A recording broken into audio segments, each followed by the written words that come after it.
నియంత్రణకు ప్రభుత్వం శుభవార్త చెప్పబోతుంది. అధికారులకు లోకేష్ కీలక ఆదేశాలు జారీ చేశారు.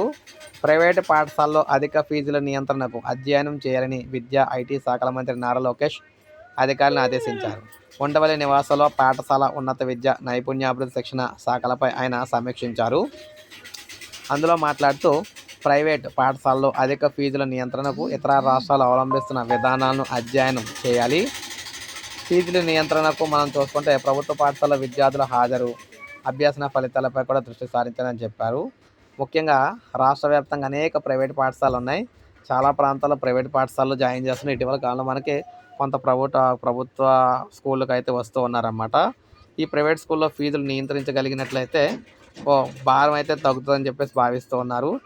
మొత్తం మీద చూసుకున్నట్లయితే ఎట్టకేలకు ఆంధ్రప్రదేశ్లో ప్రైవేట్ పాఠశాలలో ఫీజుల నియంత్రణకు సంబంధించి అధ్యయనం అయితే ప్రారంభం అవడం అయితే జరిగిందనమాట.